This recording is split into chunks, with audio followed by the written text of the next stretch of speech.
Thank you for joining us today on the Manhood Race Culture YouTube channel. This is a extension of our regular site, which can be found at manhoodraceculture.com. Feel free to go there. We have some writings and some content there, and we'll be putting things up here as well. I am Dr. James Thomas Jones III, an African American Studies professor who works with Black collegians pretty much on a daily basis.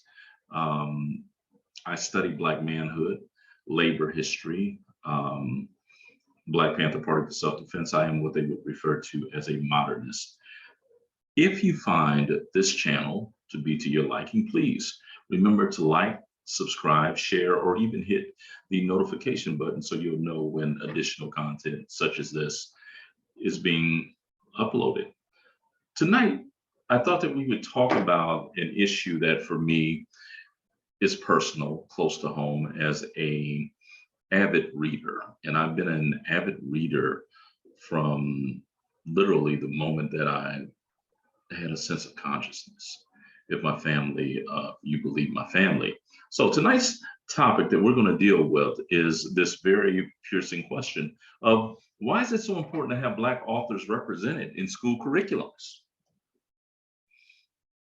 It should be a no-brainer, but unfortunately, it isn't for some curriculum and instruction, curriculum development people, because Black authors are being slowly extracted from curriculum. Of course, we have this entire issue of critical race theory, which is in many ways just an excuse to remove the Black presence or the non-white presence from these school curriculums because we want to foster, and when I say we, of course, I'm not talking about African Americans, well, the majority of African Americans want to foster a falsified history, a sanitized history that covers up much of the stink that we know occurred in this nation. So having said that, let me jump in.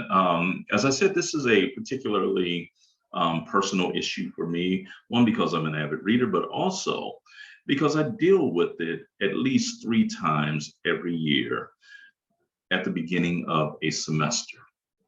On opening day, I try to make my students feel at home, feel comfortable, that this is a quote unquote safe space for them to be able to talk about issues, because my classes almost always revolve around the issue of race in America. And so the opening question, the icebreaker question that I have for my kids is quite simply this. How many of you have read, and I have a litany of books that I call upon, Asada, the autobiography of Malcolm X, the autobiography of an ex-colored man, Native Son, The Price of the Ticket, Beloved, The Third Life of Grange Copeland. So regardless of the book, which is always written by a Black author, regardless of the book that I mentioned to them on this introductory day, they haven't read. And it used to pain my heart. It used to be just a downer for me. And that dismal feeling, that spiraling down feeling, that hopelessness was worsened by the subsequent question that I asked my students, and it is quite simply this one. How many of you have read The Diary of Anne Frank? In an auditorium where maybe 1 or 2 hands went up about a Black author, every single hand goes up about The Diary of Anne Frank. Now, let me be very clear on this as a person who is a historian who loves knowledge and learning. I'll tell you, I see nothing wrong with The Diary of Anne Frank. In fact, I've been to where that location where it occurred, just out of intellectual curiosity. So I have no problem with it. But what I do have a problem with is the use of The Diary of Anne Frank. We can name a litany of sort of canon works that are written that are used in public schools. The use of those works to the exclusion of Black authors. And I'm talking about the heavyweights that we have. Langston Hughes, Zora Neale Hurston, Toni Morrison, Alice Walker, Toni Cade Bambara, Richard Wright, James Baldwin. The list is literally endless. As a reader, that's one of the most satisfying things to be able to say. But to have these brilliant American voices, and keep in mind, these aren't just Black voices, these are American voices, to have those voices muted in favor of other American voices for no other reason than the fact that they are illuminating and talking about race, talking about Black folk, is, in a word, wrong. Absolutely wrong. And it's something that we have to fight against at every single turn. Now, one of the things that is often not talked about, is totally ignored, is this question. Because we constantly talk about how not having Black authors in schools are going to affect the minds of Black children. Reminds me of the 1954 Brown v. Board decision, where the Supreme Court justices say that school segregation must end because it is causing irreparable harm to the minds of Black children. Well, my argument is that the removal of Black authors from school curriculums is doing irreparable harm upon the minds of white children, white adults, white parents, white society,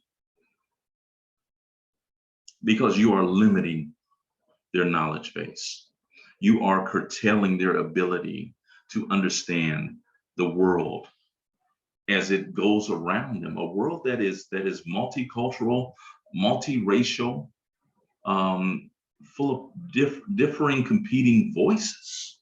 And here you are taking a group of individuals and basically telling them, no, we don't want you to know about any of that, because it may cause you to look at your founding fathers, your forefathers, a figure like Thomas Jefferson, in a negative light.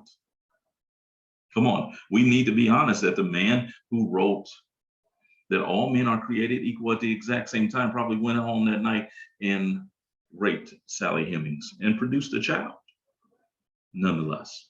Now, what does it do to the white child psyche, the white teenager psyche, the white collegians, the white business owner psyche, to never have had to deal with Ralph Ellison's The Invisible Man? I'll tell you what it does. It creates a mindset that, to be absolutely honest with you, is ironically articulated best by the man who was the father of Black History Week and Black History Month, Carter G. Woodson. Woodson asked this very interesting strategic question. He says, why not destroy the Negro if he hasn't created anything, if he hasn't contributed anything to society? He should be vanquished from the face of the earth because he is of no use. He's done nothing. And therein lies where that mindset that we know a lot of our white countrymen have at this present moment. The idea of, why not get rid of Black folk? All they do is sit up on welfare, complain, have a bunch of babies. Totally oblivious to the persona of a Crispus Attucks, the first individual to shed blood for the founding of this nation, a Frederick Douglass, and Anna Julia Cooper. And the list of Black contributions goes on and on and on and on. It is the removal of the Black voice, significant, powerful Black voices from school curriculums, that goes a long way towards allowing the festering of racial bigotry to take root in the hearts, the minds, the spirits, the souls of our white countrymen. That is, let's make no mistake about it, that is the lens that so many of our opponents, our avowed enemies,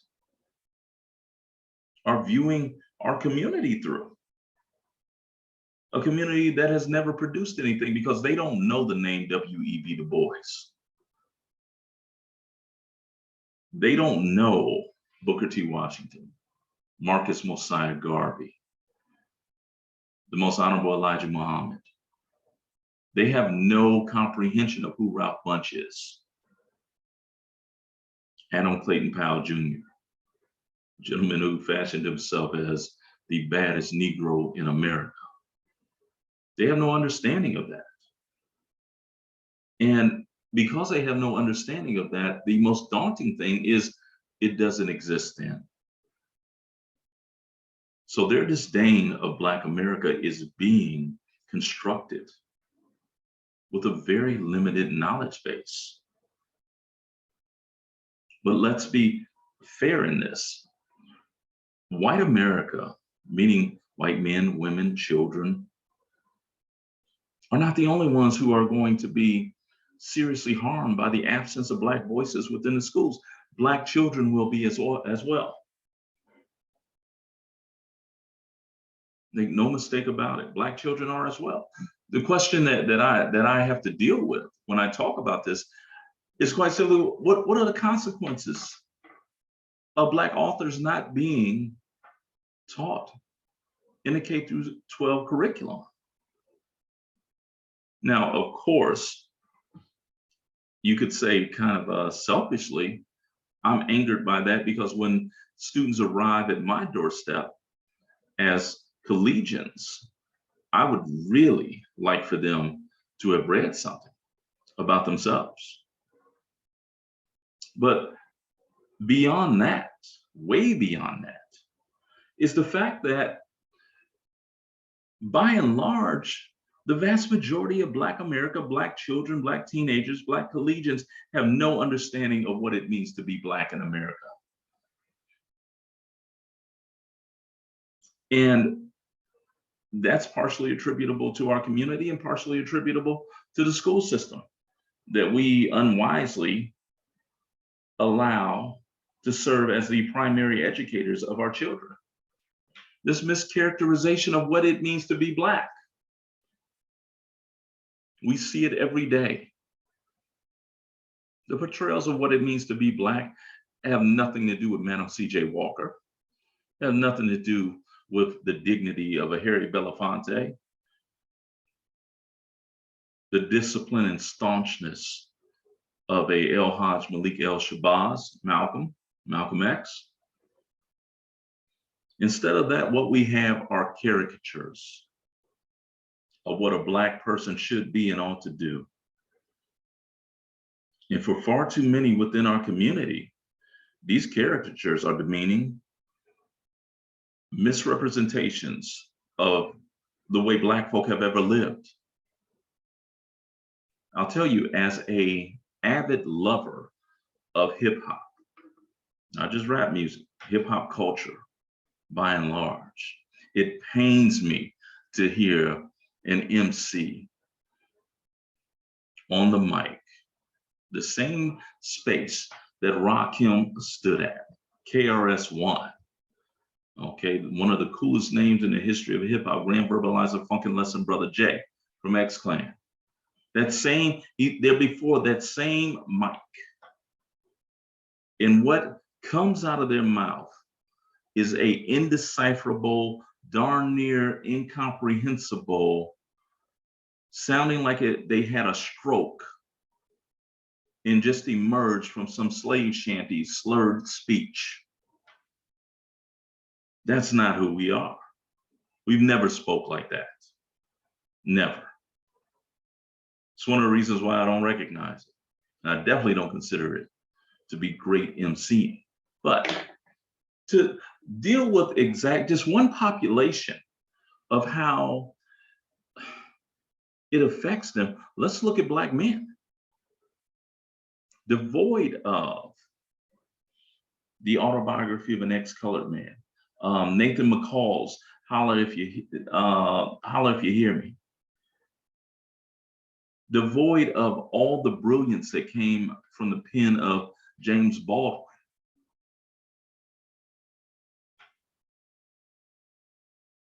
Far too many Black men, not all, because we know that a small minority of Black men are doing the most damage to the community. And the majority have, by and large, remained uncovered as far as the media goes, opinions unsolicited. And that's in many ways why I think this space is so important. But this minority of Black men that I'm talking about are hypersexual. And the fact that other people don't know what's going on within Black America, studies have repeatedly shown that Black men are more involved with their children than any other population. But if you don't know that, if you have a daunting disdain for Black men because you haven't been exposed to anything worthwhile that Black men have ever done or accomplished, it's easy to believe that they will refuse to take care of their children. Heck, being a Black man who hasn't been exposed to anything, you could be fooled into believing that your dereliction of duty for your children is the heightened status of Black men. And I'm telling you, nothing could be further from the truth. Quite possibly, the only thing that could be further from the truth is quite simply that historically Black men have behaved and been dim-witted, full of vulgarity, criminal-minded, thugs, exuding and emanating an offensiveness that anyone with common sense would be turned off by. And as always in this space right here, I'm always seeking to offer some solution, point some direction. And the solution to this, quite simply, is it's very easy for me. We need to expose our community, all aspects of our community, to the rich legacy of written works that we have.